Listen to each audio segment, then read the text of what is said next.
Bonjour à vous tous et vous toutes. En raison des blocages, on va faire des cours. Je vais faire des commentaires assez simples sur chaque diapositive. Il y aura à cliquer sur le petit haut-parleur. Alors, aujourd'hui, on va voir la photo-interprétation en archéologie, qu'on appelle en général l'archéologie aérienne. C'est une discipline qu'on va voir qui est très ancienne et qui a été très modernisée. Donc on va faire un peu d'historique, on va faire aussi de la théorie et après quelques cas pratiques avec le terrain. La bibliographie est ancienne, je donne que des ouvrages anciens, Chevalier, les méthodes de prospection archéologique, qui est un classique, un vieil ouvrage d'archéologie aérienne de la Somme de Roger Agache, qui est un peu le père de l'archéologie, il est à connaître au moins en historiographie. Puis après, vous avez l'archéologie vue du ciel, le manuel d'archéologie aérienne, qui est aussi ancien, le passé vu du ciel et l'ouvrage de référence aussi, la prospection de Ferrière. La photographie aérienne apparaît bien sûr assez rapidement, en 1858. La photo a été inventée dans les années 1820-1830, mais son exploitation commerciale commence plutôt dans les années 1840. En 50-60, Nadar, le célèbre photographe, monte dans un ballon captif et fait cette première vue de Paris. Le succès est relativement limité, les appareils ont des poses longues, ça fait des photos floues, mais l'essor va être considérable à partir de la Première Guerre mondiale, où les observateurs qui s'élèvent dans les airs doivent surveiller les lignes ennemies et utilisent des appareils photo. Alors au début, ils sont avec des cerfs-volants et après, ils prennent des aéroplanes.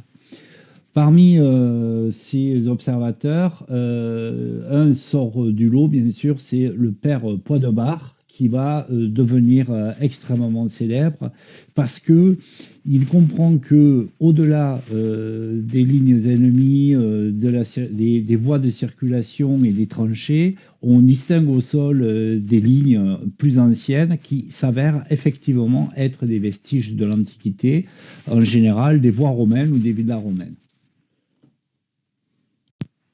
Lorsque la Première Guerre mondiale est terminée, Poidebard bénéficie de moyens considérables, ceux de l'armée, et monte une expédition archéologique en Syrie pour voir les frontières entre l'Empire romain et l'Empire perse, les limes, et pour cela, il va travailler avec des aéroplanes, toute une escadrille de pothèses qui sont équipés de ces gros appareils photo. Donc vous voyez ici le père Poidebard en train de faire une photographie et ils vont quadriller le territoire en prenant des vues obliques ou verticales. Une fois que les sites sont repérés, ils sont sécurisés par des compagnies de méharets, des soldats français sur des dromadaires. Et après, il y a des séries de fouilles archéologiques. Sur les photographies, les diapositives suivantes, vous verrez des extraits de son ouvrage Les traces de Rome dans le désert de Syrie, qui a été publié en 1934 et qui est considéré comme le premier grand ouvrage d'archéologie aérienne, mais les photos ne sont qu'une partie. Vous avez vu que on fait des observations, des enquêtes sur le terrain, des prospections, des fouilles et des relevés topographiques.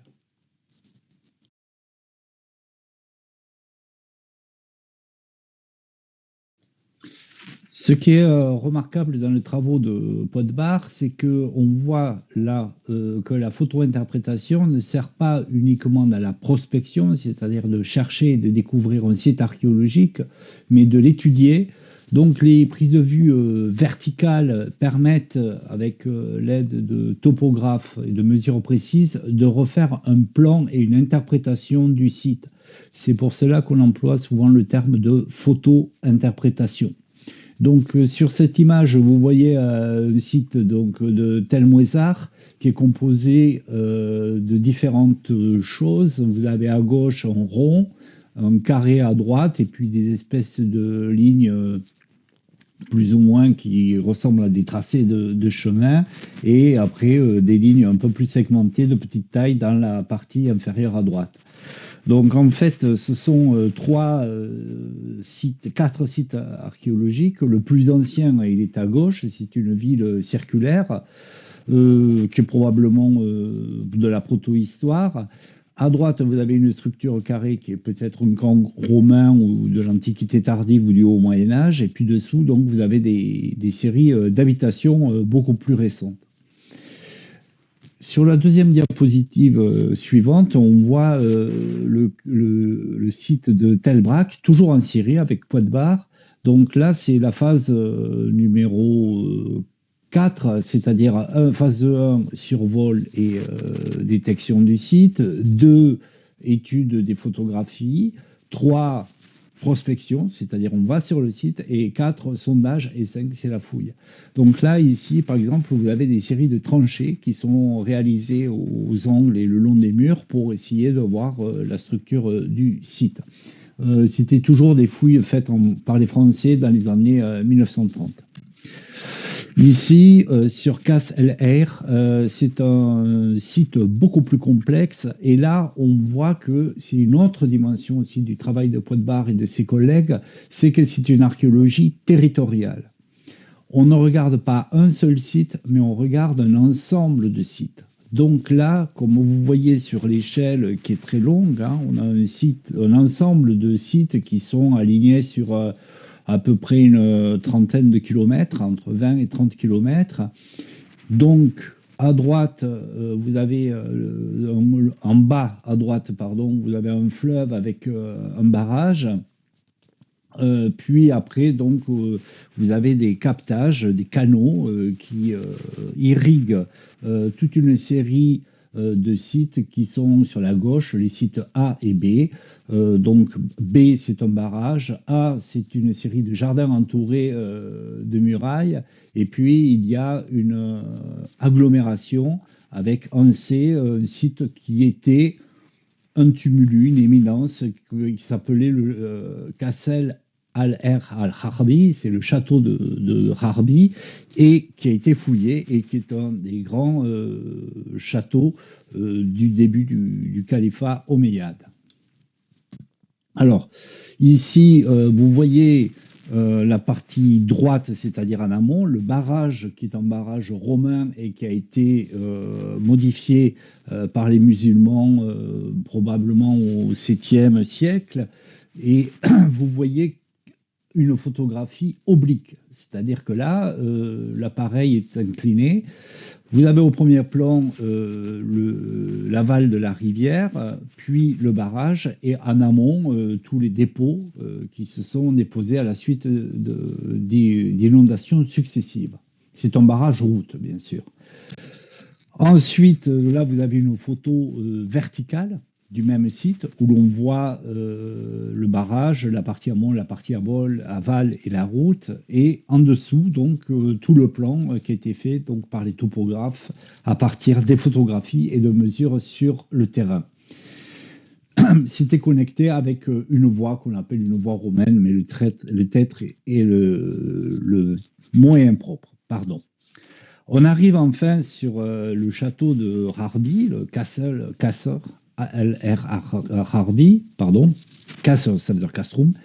Ici, vous voyez qu'il y a une tour en pierre qui déborde et puis simplement des tas de sable.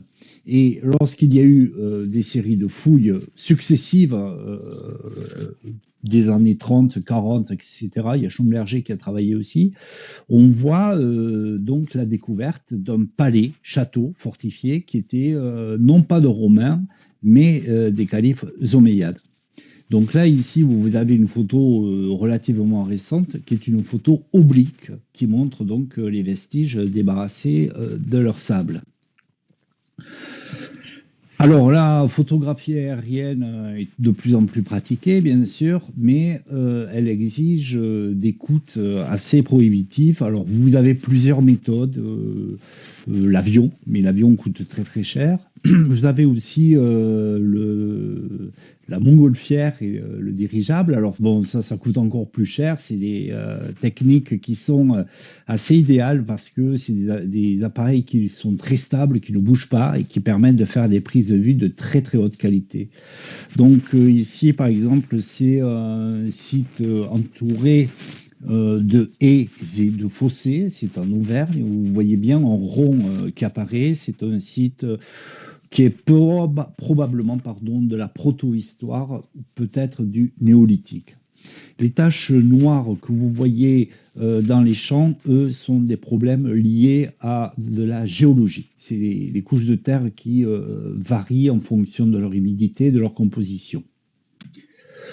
Alors, bien sûr, l'outil formidable, c'est le cerf-volant. Ça peut paraître un peu anecdotique, mais il faut se dire que beaucoup de pays sous-développés n'ont pas les moyens d'avoir des hélicoptères, des montgolfières, des avions et même des drones. Donc ici, c'est une expérience que nous avons fait au Bangladesh avec la Maison de l'Orient méditerranéen, avec Monsieur Barge.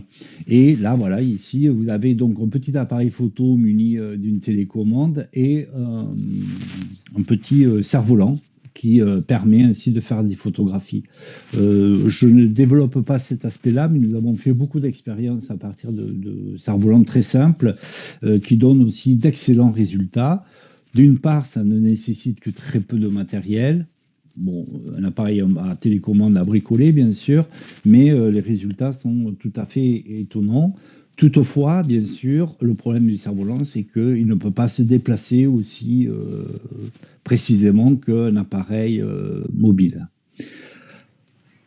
Alors, enfin, le drone qui apparaît depuis les années 2000, mais qui connaît un succès fulgurant ces dernières années, à la fois en coût, en puissance, en précision, et malheureusement, on voit toute son application militaire lors du conflit ukrainien que j'espère se terminera le plus vite possible.